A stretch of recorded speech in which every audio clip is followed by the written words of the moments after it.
So, habang sinasabi ni Ngiwi na payayamanin na niya ang Pilipinas, maybe sa natitirang 3 taon, sa tingin ko meron 'tong ano, merong, maybe nakasinghot ng something kaya, payayamanin natin. Ngiwi, kahit sino puwedeng payamanin ang Pilipinas, kahit sinong uupo, basta't hindi Magna. Basta hindi kurakot, basta hindi under the saya. Kasi kung under the saya ka, tapos ang nagpapatakbo ng Pilipinas ay asawa mong ganid, 'di ba? Na naninira sa mga inchik, pero ang mga business partners naman sa BGC ay mga inchik, kaya yumaman yan si Butod mga kababayan dahil sa panggagamit din sa mga inchik. Marami siyang mga business partners, 'di ba? So yung mga pinanggagalingan pala ng mga PPA pinamimigay ni Taning noon ay yung mga business partners ni babaeng ahas. Oh, 'di ba? O ating kabalay-malay noon pa man si si Taning pala ay talagang bagman ng pamilyang Magna or at least 'di babaeng ahas, no? Hindi kasi makadikit-dikit noon si Taning na yan kay Mangga kaya kay babaeng ahas dumikit. Basta masubukan mo raw na maging tao ni babaeng ahas at matyaga mo within 6 months, ibig sabihin na talagang mauuto ka na niya, no, na talagang hahayahay ang buhay mo, something something. Sabi niya yun sa interview niya kay Tuning Taerna. Okay, so after mawala ng tama na tauhan si Ngiwi, mga kababayan, natauhan nga ba or what? Nambubudol na naman for his sona. Oh, nakakapag-init talaga ng ulo itong Ngiwi na ito. Sandali. Oh, eto na naman ang sinabi. Siguro nahimasmasan na. Nahimasmasan kaya or nambubudol?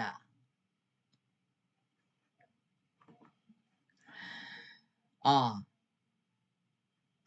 tapos na raw ang pamumulitika, oras na para magsilbi sa mamamayan. So 3 years kang namulitika, ngiwi, yun ang ibig mong sabihin. Pag upo mo, puro ka pamumulitika. Katandem mo na vice president, pinulitika mo ang pamilya. Pinahirapan ng administrasyon mo. Kung ano-anong kademonyuhan ang ginawa ng administrasyon mo. At dahil nag-succeed na kayong ipakulong si Pangulong Duterte, oras na para magsilbi.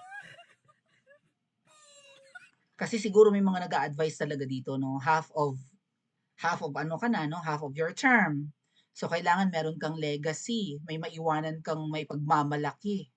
Oras na para magsimula. Kasi yan din yung, di ba na-check ako yan sa Princess Maui to, hindi lang kayo nakasubscribe patungkol sa original plan, 3 years kam-kam, 3 years project. Okay, elaborate ko na lang ulit sa susunod nating live. Yun yung original plan. 3 years kam-kam, 3 years project. So tapos ng 3 years ng pagkamkam, kaya walang pinagawa, kaya utang ng utang, kaya hindi natin alam kung saan napunta ang pera ng Pilipinas, trilyon-trilyon bawat taon. Feeling ko mga kababayan, hindi lang sila billionaire ngayon, trillionaires na, no? Ang kanilang angkan. Saan napunta ang pera? Walang tulay na pinagawa. Yan yung tulay ng Samal at Davao, ayaw ituloy. Foreign funded pa yan. Anong pinagawa? Ay, may sisaw na, ano yan, may balay, ano, may ek-ek balay na naman sila. Yung tinanong ni Eden Santos, saan banda po ito? Saan po banda ito? Ibibigay namin sa iyong address, sabi ni Claire Castro. Tapos na ang pamumulitik ka, oras na para magsilbi, sabi ni Ngiwi. Talaga?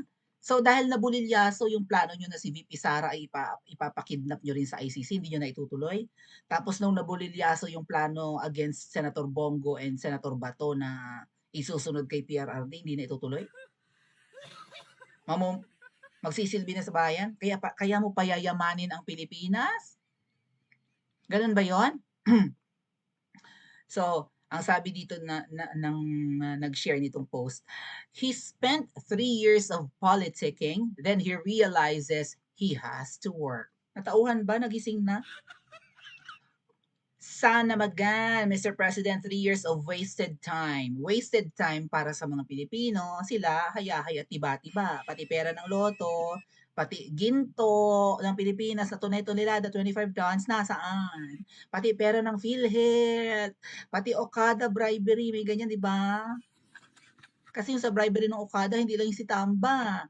Sabi ni Miss Marlica, nandun din si Liza Fair. Siguro nag-uumapaw na 'no? Eh, teka muna yung mga frozen fruits and vegetables. Sapat na ba? Kontento na? Akala ko ba insatiable?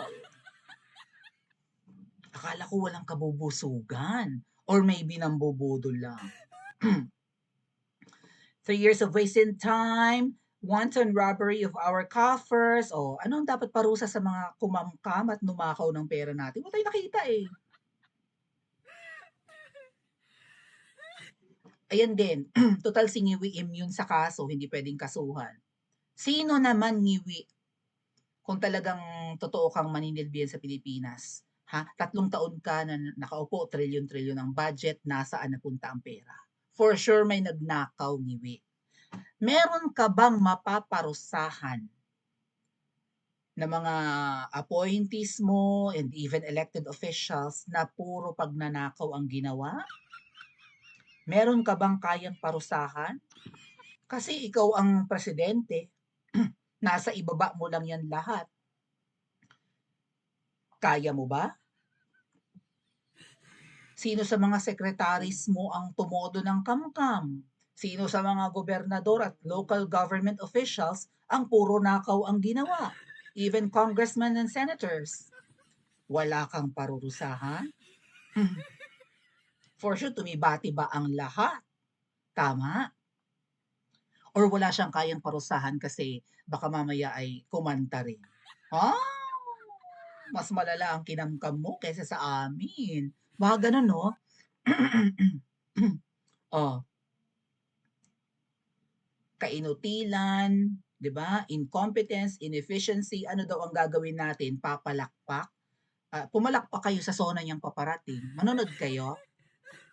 Ano kanya ipagmamalaki? Puro pa rin siya pangako, 3 years na. Ano ang achievements niya? Oh, napalago ba niya yung agriculture? Napabongga ba niya yung infra, yung transportation, communications, what? Nagmamalaki pa to gagamit ng AI sa mga ano no, sa mga utilities and the government offices and what not. Gagamit na raw ng AI para i-speed up ang lahat-lahat. Information and communications technology, kung anik-anik. Gagamitan ng AI kasi AI na ngayon ang nangingibabaw. Parang wala naman kaming naramdaman. Yumaman na ba kayo dyan sa Pilipinas? Umunlad na ba ang buhay nyo? Mura na ba ang bilihin? Mas malaki na ba ang inyong savings? Hindi na ba polluted? Dumarami na ba yung mga skyscrapers dyan? Marami na bang mga, ang tawag dyan, yung mga naka-underground cable na mga cities? Or BGC pa rin Makati and Davao? Yun lang. Wala nang iba. Ha? Ano? Wala na bang baha dyan sa Pilipinas? Ay ngayon, tag-ulan, kumusta? Oh, wala na bang illegal logging, illegal mining? Mm. Ano, ang ayuda ba? Nakatikim na kayo ng ayuda?